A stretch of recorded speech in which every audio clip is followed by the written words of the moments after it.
Assalamualaikum warahmatullahi wabarakatuh. Kami dari kelompok Bab Problematika Perkembangan Peserta Didik yang beranggotakan Salsabila Anisa Rohmah, Fitria Istiqomah, Syamratul Fuadah, dan Cindona Ompumona. Problematika perkembangan peserta didik. Problematika berasal dari kata problem yang dapat diartikan permasalahan atau masalah. Adapun masalah itu sendiri adalah suatu kendala atau persoalan yang harus dipecahkan. Dengan kata lain, masalah merupakan kesenjangan antara kenyataan dengan suatu yang diharapkan dengan baik agar tercapai hasil yang maksimal. Masalah-masalah yang dialami siswa di sekolah berkenaan dengan 1. Perkembangan individu. Seberapa jauh perkembangan individu itu terjadi dan bagaimana kualitas perkembangannya bergantung kepada kualitas hereditas dan lingkungan yang mempengaruhinya. Yang kedua, masalah perbedaan individu. Saiful Bahri Jamarah mengklasifikasikan perbedaan individu anak didik menjadi 3 aspek. A. Perbedaan biologis. B. Perbedaan intelektual. C. Perbedaan psikologis. Yang ketiga, masalah kebutuhan individu. Dalam hal memperoleh kasih sayang, memperoleh harga diri, memperoleh penghargaan yang sama, ingin dikenal, dan memperoleh prestasi dan posisi.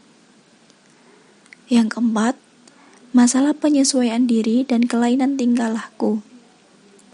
Individu harus dapat menyesuaikan diri dengan berbagai lingkungan, baik lingkungan sekolah, rumah, maupun masyarakat. Dan yang terakhir, masalah belajar. Masalah-masalah belajar yang mungkin timbul misalnya pengaturan waktu belajar, memilih cara belajar, menggunakan buku-buku pelajaran, belajar berkelompok, mempersiapkan ujian, memilih mata pelajaran yang cocok, dan sebagainya. Selanjutnya adalah masalah perkembangan kognitif pada peserta didik. Kognitif merupakan salah satu di antara aspek penting dalam perkembangan peserta didik yang berkaitan langsung dengan proses pembelajaran dan sangat menentukan keberhasilan siswa di sekolah. Guru sebagai tenaga kependidikan bertanggung jawab melaksanakan interaksi edukatif di dalam kelas, perlu memiliki pemahaman yang mendalam mengenai perkembangan kognitif peserta didiknya. Seperti yang dijelaskan dalam prinsip pengajaran, mengajar matematika yang efektif memerlukan pemahaman tentang apa yang siswa tahu dan mendukung mereka belajar dengan baik. Dengan bekal pemahaman tersebut, guru akan memberikan layanan pendidikan atau melaksanakan proses pembelajaran yang sesuai dengan kemampuan kognitif peserta didik yang dihadapinya. Namun, disadari atau tidak, proses pendidikan di sekolah sekarang porsinya lebih pada transfer of knowledge saja. Keseharusan yang tak dapat ditawar lagi bagi setiap pendidik yang kompeten dan profesional adalah melaksanakan profesinya sesuai dengan keadaan psikologis peserta didik. Para ahli psikologi dan pendidikan pada umumnya berkeyakinan bahwa 2 orang yang kembar yang sekalipun tak pernah memiliki respon yang sama persis terhadap situasi belajar mengajar di sekolah. Anak-anak itu, seperti juga anak-anak lainnya, relatif berbeda dalam berkepribadian sebagaimana yang tampak dalam penampilan dan cara berpikir atau memecahkan masalah mereka masing-masing. Para pendidik, khususnya para guru sekolah, sangat diharapkan memiliki pengetahuan psikologi pendidikan yang memadai agar dapat mendidik peserta para siswa melalui proses belajar mengajar yang berdaya guna dan berhasil guna. Seperti yang didapat dari hasil penelitian Surya 2001, psikologi pendidikan memberi manfaat untuk membantu para guru dan calon guru dalam mengembangkan pemahaman yang lebih baik mengenai pendidikan dan prosesnya. Usia peserta didik mendekati efisiensi intelektual yang maksimal, namun karena kurangnya pengalaman sehingga membatasi pengetahuan dan kecakapannya untuk memanfaatkan apa yang diketahui. Banyak yang dapat dipelajari melalui pengalamannya, tetapi mereka kadangkala mengalami kesulitan dalam menangkap serta memahami konsep-konsep abstrak, dan mungkin mereka belum mampu memahami sepenuhnya. Menurut Berner, perkembangan kognitif seseorang terjadi melalui 3 tahap yang ditentukan oleh caranya melihat lingkungan, yaitu 1. Tahap inaktif, di mana individu melakukan aktivitas aktivitas dalam upaya memahami lingkungannya. 2. Tahap ekonit, di mana individu melihat dunia melalui gambar-gambar dan visualisasi verbal. 3. Tahap simbolik, di mana individu mempunyai gagasan-gagasan abstrak yang banyak dipengaruhi bahasa dan logika berpikirnya. Untuk poin selanjutnya adalah masalah perkembangan moral pada peserta didik. Pendidikan moral adalah penanaman, pengembangan, dan pembentukan akhlak yang mulia dari didik anak. Pendidikan moral harus merupakan satu program atau pelajaran khusus, akan tetapi merupakan suatu dimensi dari seluruh usaha pendidikan. Hal ini dikemukakan oleh Satra pada tahun 2000. Pendapat ini berarti bahwa moral seseorang itu dapat dipupuk dan dapat dikembangkan menuju tingkat perkembangan yang sempurna dalam suatu proses pendidikan. Ada beberapa permasalahan perkembangan moral peserta didik di masyarakat, antara lain 1. Masalah perkelahian atau tawuran antar peserta didik. Perkelahian antar peserta didik juga menyita perhatian di dunia pendidikan zaman sekarang ini. Maraknya aksi tawuran dan kekerasan yang dilakukan oleh peserta didik, seperti peserta didik mulai dari SMP, SMA, SMK, atau bahkan sampai perguruan tinggi, semakin banyak menghiasi deretan berita di halaman media cetak maupun media elektronik. Masalah yang kedua adalah masalah frustasi dan stres. Fenomena stres di sekolah yang dirasakan oleh peserta didik juga telah banyak disadari dan menjadi wilayah perhatian yang luas di kalangan ilmuwan, peneliti, guru, dan pemerintah. Beberapa penelitian menunjukkan ada fenomena stres yang berkaitan dengan peristiwa-peristiwa hidup di sekolah. Peserta didik yang mengalami stres disebabkan karena beberapa faktor, diantaranya 1. Intensitas belajar yang tinggi. 2. Rentang waktu belajar yang lama. 3. Tugas-tugas sekolah yang lebih banyak. 4. Cemas menghadapi ujian semester maupun ujian nasional.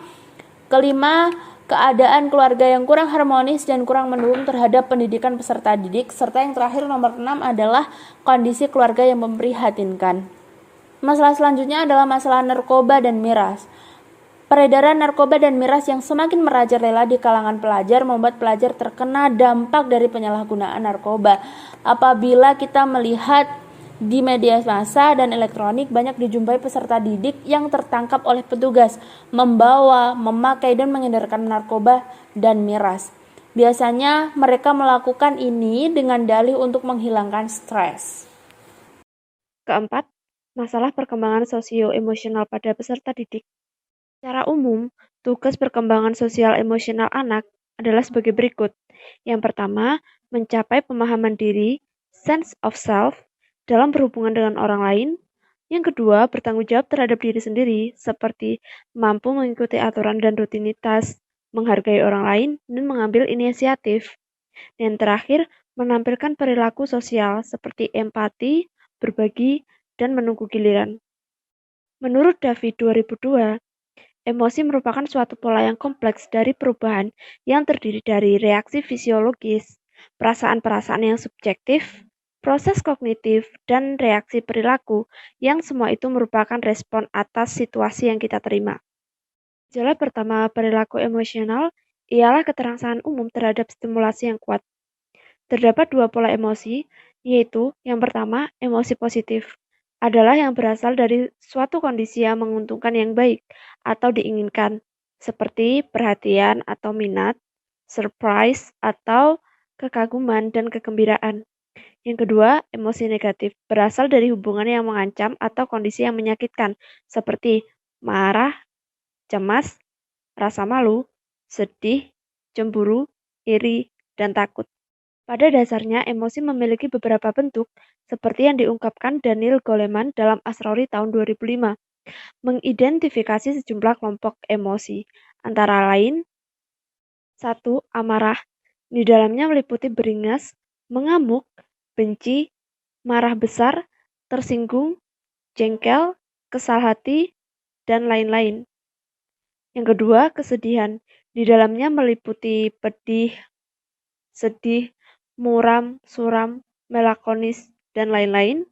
Yang ketiga, rasa takut. Di dalamnya meliputi rasa cemas, takut, gugup, khawatir, was-was, dan lain-lain. Yang keempat, kenikmatan. Di dalamnya meliputi bahagia, gembira, puas, riang, senang, terhibur, dan lain-lain. Beberapa faktor penyebab gangguan sosial emosional. Antara lain, yang pertama, kondisi atau keadaan fisik. Kondisi fisik ini dapat pula berupa kelainan atau kecacatan, baik tubuh maupun sensoris, yang dapat mempengaruhi perilaku seseorang. Kecacatan yang dialami seseorang mengakibatkan timbulnya keterbatasan dalam memenuhi kebutuhan, baik berupa kebutuhan fisik biologis maupun kebutuhan psikisnya. Yang kedua, masalah perkembangan. Konflik emosi ini biasanya terjadi pada masa kanak-kanak dan masa pubertas. Adapun ciri-ciri yang menonjol yang nampak pada masa kritis ini adalah sikap menentang dan keras kepala. Kecenderungan ini disebabkan oleh karena anak sedang dalam proses menemukan aku atau jati dirinya. Anak merasa jadi tidak puas dengan otoritas lingkungan sehingga timbul gejolak emosi yang meledak-ledak. Misalnya marah, menentang, memberontak, dan keras kepala. Emosi yang kuat seringkali meluap-luap sehingga dapat menimbulkan ketegangan dan kecemasan. Mereka seringkali menentang dan melanggar peraturan baik di rumah maupun di sekolah.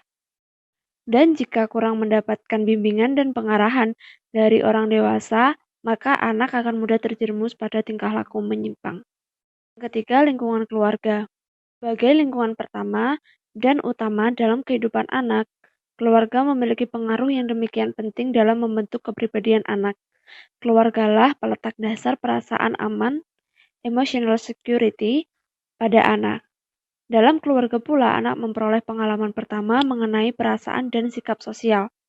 Lingkungan keluarga yang tidak mampu memberikan dasar perasaan aman dan dasar untuk perkembangan sosial dapat menimbulkan gangguan emosi dan tingkah laku anak.